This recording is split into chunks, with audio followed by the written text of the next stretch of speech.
Good morning dear student. आज हम लोग क्लास 9th का बायोलॉजी का फर्स्ट चैप्टर पढ़ने वाले हैं, जिसमें आज हम लोग पढ़ेंगे सेल को। तो सेल को पढ़ने से पहले हम लोग को समझना है कि विज्ञान होता है क्या। जैसा कि आप बोर्ड पे पीछे में लिखा हुआ देख रहे होंगे, तो हम एक एक करके सबसे पहले इंट्रोडक्शन आज क्लास होने वाला है हम लोगों का। ठीक है, हम लोग वैसे पढ़ने वाले हैं आज क्लास 9th का बायोलॉजी का पहला चैप्टर हम लोगों का है कोशिका, यानी कि सेल है। हम लोग किसको पढ़ने वाले हैं आज? सेल को पढ़ने वाले हैं। सेल को पढ़ने से पहले हम लोग समझते हैं कि सबसे फर्स्ट, जैसे कि आप देख रहे हो विज्ञान, तो आपको पता होना चाहिए कि विज्ञान का जो उत्पत्ति है, विज्ञान का उत्पत्ति आपका किस वर्ड से हुआ? तो साइंटिया वर्ड से हुआ है विज्ञान का उत्पत्ति। ठीक है, जिसका ये साइंटिया वर्ड्स जो है ये कैसा वर्ड्स है? तो लैटिन शब्द है। ठीक है, आपका ये विज्ञान, आप जो विज्ञान पढ़ रहे हो ना, तो विज्ञान का उत्पत्ति कहाँ से हुआ है? तो आपका विज्ञान का उत्पत्ति आपका साइंटिया से हुआ है, जो एक लैटिन शब्द है। और आपको समझना होगा इस साइंटिया, जिसका अर्थ क्या होता है? तो क्रमबद्ध ज्ञान। ठीक है, इसका मतलब क्या होता है? क्रमबद्ध ज्ञान। ठीक है भाई, तो ओवरऑल हम लोग समझे कि विज्ञान जो है, विज्ञान कौन सा शब्द से बना हुआ है? लैटिन शब्द से बना है। लैटिन शब्द में कौन सा शब्द? तो साइंटिया है। ठीक है, अब थोड़ा सा इससे आगे बढ़ते हैं। इस साइंटिया का अर्थ क्या होता है? तो क्रमबद्ध ज्ञान। इसका अर्थ क्या होता है? तो क्रमबद्ध ज्ञान। अब देखो भाई, हम लोग जो है विज्ञान को क्या करेंगे, तो डिवाइड करते हैं हम लोग को। भौतिक विज्ञान मतलब इसको क्या कहते हैं? फिजिक्स कहते हैं। फिर दूसरा क्या है आपका? जीव विज्ञान, यानी कि आपका बायोलॉजी है। फिर थर्ड आपका रसायन विज्ञान है, मतलब केमिस्ट्री है। तो हम लोग को आज पढ़ना शुरू क्या करना है? तो हम लोग को ये जीव विज्ञान को शुरू करना है। हम लोग को पढ़ना क्या है? तो जीव विज्ञान को पढ़ना है। ओके, तो भाई जीव विज्ञान में हम लोग को पढ़ना है। ठीक है, यानी कि बायोलॉजी को आज समझना है कि बायोलॉजी होता है क्या, सबसे पहले समझेंगे। तो देखो बाबू, जीव जैसे देख रहे हो जीव विज्ञान, जिसमें देखो ये क्या होता है? जीव विज्ञान ये शब्द जो है ये कौन दिया था? तो लेमार्क दिया था। जीव विज्ञान शब्द जो था कौन दिया था? तो लेमार्क दिया था और ट्रेवेनस ने दिया था। तो ध्यान रखना, जीव विज्ञान शब्द कौन दिया था? तो आपका लेमार्क और ट्रेवेनस दिया था। जीव विज्ञान शब्द कौन दिया था? तो लेमार्क और ट्रेवेनस ने दिया था। ठीक है, अब देखिए, अगर आपसे कोई पूछे जीव विज्ञान का जनक किसको कहेंगे? अरस्तु, और इंग्लिश में एरिस्टोटल कहा जाता है। यानी कि जनक कौन है? अरस्तु, यानी कि एरिस्टोटल है। अब देखो जीव विज्ञान क्या होता है? जहां हम लोग सजीव का अध्ययन करते हैं। किसका अध्ययन करेंगे? सजीव का अध्ययन करेंगे, उसको क्या कहेंगे हम लोग? जीव विज्ञान कहेंगे। ठीक है, क्या कहेंगे उसको? जीव विज्ञान। अब देखिए, जीव विज्ञान में भी हम लोग को क्या करना है? डिवाइड करना है। जीव विज्ञान का भी ब्रांच होता है, जिसमें फर्स्ट आपका क्या है? ये जंतु विज्ञान। जंतु विज्ञान को हम लोग जूलॉजी कहते हैं। देखते हो जू जाते हो, चिड़ियाघर, कहाँ जाते हो? जू, चिड़ियाघर। वहां क्या देखने को मिलता है? जीव जंतु। तो इसीलिए जू में लॉजी लगा दो। जहां हम लोग जीव जंतु को पढ़ते हैं, जीव विज्ञान उसको कहेंगे। यानी कि जीव विज्ञान में क्या कहेंगे? उसको जंतु विज्ञान कहेंगे, जहां जंतु के बारे में जानेंगे, यानी कि जूलॉजी कहते हैं। क्या कहते हैं? जूलॉजी। तो भाई जूलॉजी में हम लोग स्टडी क्या करेंगे? तो जूलॉजी में हम लोग एनिमल का स्टडी करेंगे। किसका स्टडी करेंगे जूलॉजी में? एनिमल का स्टडी करते हैं। और सेम थिंग्स, आपका जूलॉजी का फादर कौन हो जाएगा? तो अरस्तु हो जाएगा। कौन हो जाएगा जूलॉजी का फादर? अरस्तु। ठीक है, अब देखिए, ये आपका अरस्तु साहब जो है, उसी ने ये लिखा था हिस्टोरियस एनिमिलिया, ये पुस्तक है। ठीक है, हिस्टोरियस एनिमिलिया यही पुस्तक है। ये कौन लिखा था? तुम्हारा अरस्तु लिखा था। और इसमें हम लोग को लगभग 500 प्रजाति के बारे में पढ़ने के लिए मिलता है। हम लोग यहाँ एक प्रजाति पे अगर पढ़ ले तो सोचते हैं कितना बड़ा विद्वान हो गए। और अरस्तु साहब जो थे वो कितना प्रजाति के बारे में पढ़े थे? तो लगभग 500 प्रजाति के बारे में अरस्तु साहब पढ़े हुए थे, इसके बारे में वर्णन किए हुए थे। अब देखो, इसके बाद हम लोग क्या है? पादप विज्ञान। हम आपको बताएं जीव विज्ञान का भी दो ब्रांच हो गया। जंतु विज्ञान मतलब इसमें हम लोग जंतु के बारे में समझेंगे, उसको जूलॉजी कहते हैं। स्टडी किसका करेंगे? तो एनिमल का करेंगे। फादर कौन है? तो अरस्तु है। अब पादप विज्ञान में हम लोग इसको क्या कहते हैं? बोटनी कहते हैं। पादप विज्ञान को हम लोग क्या कहेंगे? बोटनी कहते हैं। ठीक है, अब बोटनी में किसका स्टडी करेंगे? तो प्लांट का। बोटनी में किसका स्टडी करेंगे? तो प्लांट का करेंगे। ओके, अब देखो, अगर आपसे पूछेगा कि पादप विज्ञान का जनक कौन है, तो आपका थियोफ्रास्टस है। पादप विज्ञान का जनक आपका कौन है? थियोफ्रास्टस। ठीक है, अब थियोफ्रास्टस साहब भी बुक लिखे थे। उस बुक का नाम था हिस्टोरिया ये प्लांटेनम। क्या नाम था? हिस्टोरिया प्लांटेनम था इस बुक का नाम। कौन लिखा था? थियोफ्रास्टस। थियोफ्रास्टस जो बुक लिखा है उसका नाम क्या है? हिस्टोरिया प्लांटेनम था। थियोफ्रास्टस जो बुक लिखा है उसका नाम क्या था? हिस्टोरिया प्लांटेनम था। इसमें भी आपको एस्टिमेटेड 500 स्पीसीज के बारे में जानने के लिए मिलेगा। ठीक है, अब पढ़ रहे हैं कि आप पहले बताया आपको जीव विज्ञान हम लोग शुरू किया। जीव विज्ञान में कोशिका यानी कि सेल को पढ़ेंगे। तो सबसे पहले समझेंगे कि अगर सजीव है, ये मान लो पेन या मार्कर ये सजीव है, अगर है तो क्यों है, अगर नहीं है तो क्यों नहीं है। तो अगर हम लोग जान लें कि सजीव का क्या सब गुण हो सकता है, अगर हम लोग समझ लें कि सजीव का गुण क्या सब हो सकता है, तो हम लोग पता कर लेंगे कौन सजीव है कौन निर्जीव है। तो देखो भाई, सजीव में श्वसन होता है, ठीक है। श्वसन मतलब जैसे हम लोग सांस लेते हैं, ठीक है, ऑक्सीजन लेते हैं, कार्बन डाइऑक्साइड छोड़ते हैं, ये तो नहीं होता है। हम लोग एयर हवा लेते हैं और हवा ही छोड़ते हैं, बट उसमें ऑक्सीजन का अमाउंट ज़्यादा होता है, और जब रिलीज करते हैं ऑक्सीजन का अमाउंट क्या होता है, उसमें कम होता है। जब लेते हैं तब कार्बन डाइऑक्साइड ज़्यादा होता है, ठीक है, कम होता है, छोड़ने के टाइम में कार्बन डाइऑक्साइड ज़्यादा होता है। वृद्धि मतलब हम लोग क्या करते हैं, देखो कभी हम भी इतना छोटे से होंगे, आज इतने बड़े होंगे, तो ये वृद्धि हुआ। चयापचय हो गया, पचन, प्रजनन अपने से संतान को पैदा करना। पोषण, आप जो खाना लेते हो उससे एनर्जी मिलता है, उसको पोषण कहते हैं। गमन, आप जो एक जगह से दूसरी जगह चलते हो उसको क्या कहते हैं, गमन कहते हैं। तो अब ये हम लोग का पहला क्या था, फर्स्ट हम लोग साइंस शुरू किए हैं, तो ये हम लोग का इंट्रोडक्शन था।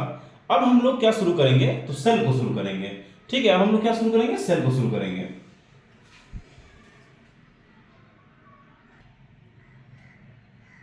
तो अब देखिए हम लोग क्या शुरू कर रहे हैं, अब हम लोग कोशिका को शुरू कर रहे हैं, ठीक है भाई। हम लोग इंट्रोडक्शन देखें, अब समझो हम लोग का क्या आ रहा है, सबसे पहला टॉपिक कोशिका आ रहा है, ठीक है।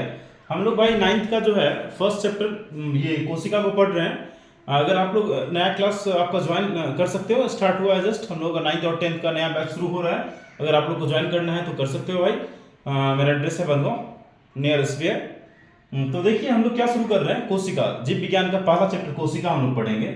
तो देखिए अगर आपको कोशिका के बारे में बताएं तो देखिए हम लोग का शरीर, जैसे अगर हम लोग को घर बनाना होता है तो घर बनाने के लिए हम लोग सबसे पहले किसके बारे में सोचते हैं, तो ईंट के बारे में, ईंट से मिलकर के मकान तैयार करते हैं। उसी तरह से हम लोग का बॉडी के लिए, हम लोग का शरीर के लिए क्या होता है, सबसे इंपॉर्टेंट तो कोशिका होता है।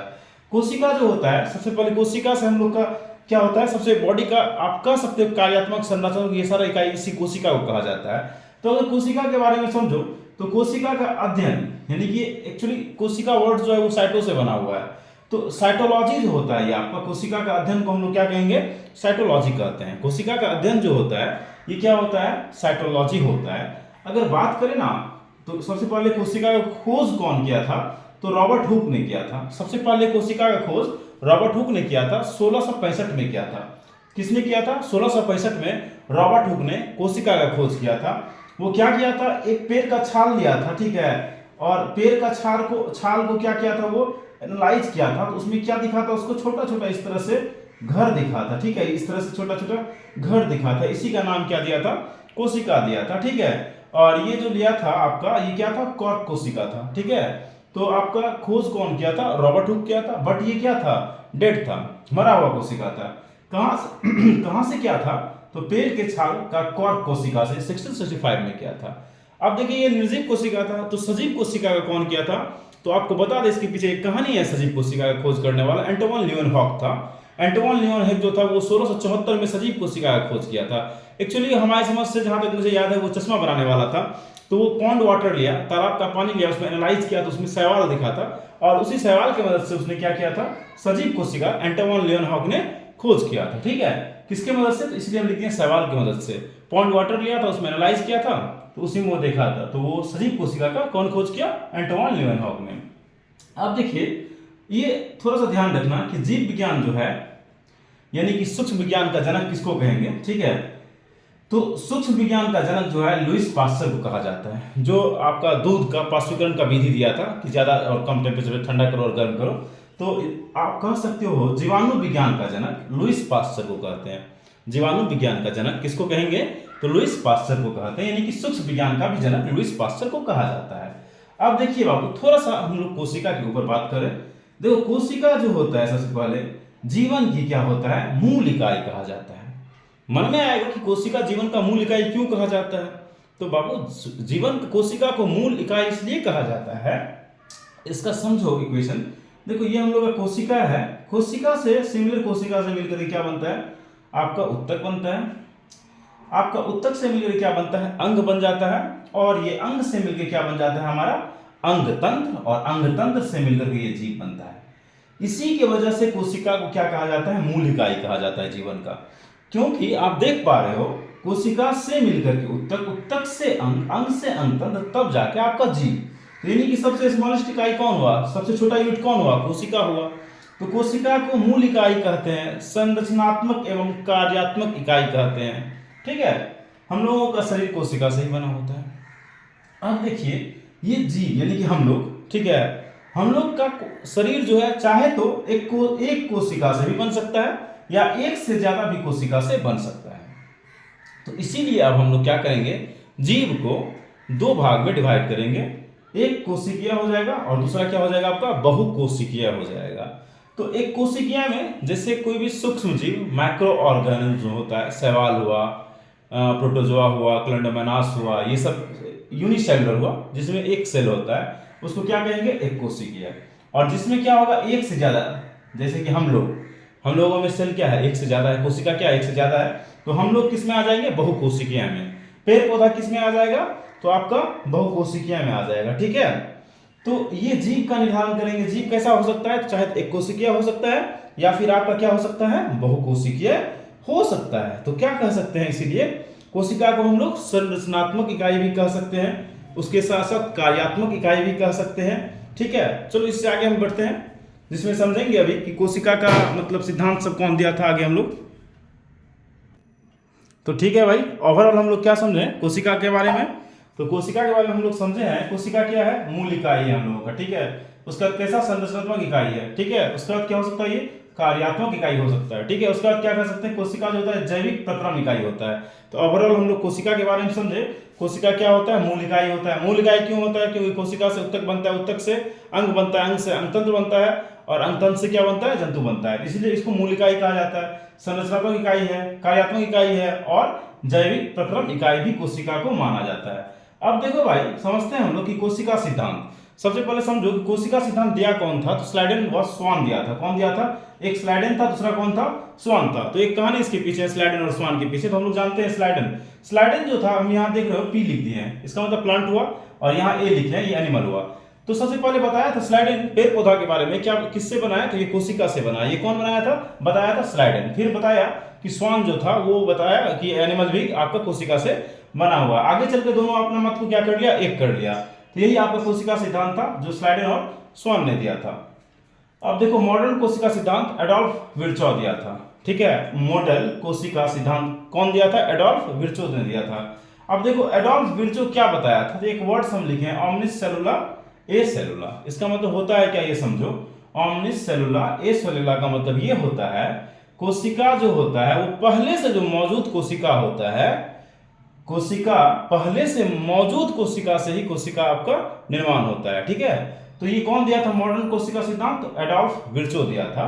ठीक है, जिसमें आपको ध्यान रखना ऑमनिस सेलुला ए सेलुला। इसका मतलब क्या होता है, कोशिका जो आपका बनता है वो पहले से मौजूद कोशिका से मिलकर के कोशिका बनता है। ये कौन बोला था, तो तुम्हारा एडोल्फ विर्चो बताया था। इसी को क्या कहा जाता है, मॉडर्न कोशिका सिद्धांत कहा जाता है। अब देखो आपका ये विषाणु जो है, ये क्या नहीं, किसको नहीं फॉलो करता है, तो कोशिका सिद्धांत को पालन नहीं करता है। कौन नहीं करता है, तो विषाणु क्या नहीं पालन करता है, कोशिका सिद्धांत को पालन नहीं करता है। अब देखिए हम लोग क्या करेंगे, तो कोशिका को दो भाग में डिवाइड करेंगे। ठीक है, कोशिका क्या करेंगे, दो भाग में, एक आपका प्रोकैरियोट्स होता है, दूसरा क्या होता है, यूकैरियोटिक कोशिका होता है। हम लोग समझेंगे कि प्रोकैरियोटिक क्या होता है और यूकैरियोटिक क्या होता है। प्रो का मतलब एग्जैक्टली हिंदी में समझो तो पहुन होता है, कभी पहुन परमानेंट हम लोगों के घर में नहीं होता है। और यूकैरियोटिक मतलब यू, हम लोग क्या होता है घर में परमानेंट होते हैं। तो मतलब प्रोकैरियोटिक और यूकैरियोटिक में थोड़ा सा लॉजिकली समझो, प्रो मतलब पहुन हम बताएं, यूकैरियोटिक मतलब यू मतलब हम लोग। तो हम लोग घर में क्या होते हैं, परमानेंट होते हैं, और प्रोकैरियोटिक पहुन परमानेंट नहीं होता है। तो देखिए इससे क्या हम लोग का कंक्लूजन निकलेगा, तो सबसे पहले समझो प्रोकैरियोटिक जो होता है आपका, इसमें केंद्रक क्या होता है, प्रोकैरियोटिक में आपका, प्रोकैरियोटिक में क्या होगा, केंद्रक अनुपस्थित होता है। क्या होता है इसमें केंद्रक जो होता है ये क्या होता है, उपस्थित नहीं होता है। क्या होता है, केंद्रक अनुपस्थित होता है। वही यूकैरियोटिक में आपका केंद्रक क्या होता है, उपस्थित होता है। ठीक है, और देखो भाई आपका ये प्रोकैरियोटिक जो होता है पूर्ण रूपेण विकसित नहीं होता है, क्योंकि ये पहुन है। ठीक है, ये क्या होता है, कम विकसित होता है। ये क्या होता है आपका, कम विकसित होता है। और ये क्या होता है, पूर्ण रूपेण आपका विकसित होता है। ठीक है, अब देखो आपका ये प्रोकैरियोटिक जो होता है इसमें एकल गुणसूत्र होता है। इसमें क्या होता है, एकल गुणसूत्र होता है। प्रोकैरियोटिक में क्या होता है आपका, एकल गुणसूत्र होता है। और यूकैरियोटिक का बात करें इसमें एक से अधिक गुणसूत्र होगा। इसमें क्या होता है, एक से अधिक गुणसूत्र। जबकि प्रोक्रेटिक में क्या होता है, ओनली एंड ओनली वन, एक गुणसूत्र होगा। ठीक है, इसमें जो होता है झिल्ली युक्त, इसमें आपका झिल्ली युक्त अंग जो होता है अनुपस्थित होता है। क्या होता है इसमें, झिल्ली युक्त।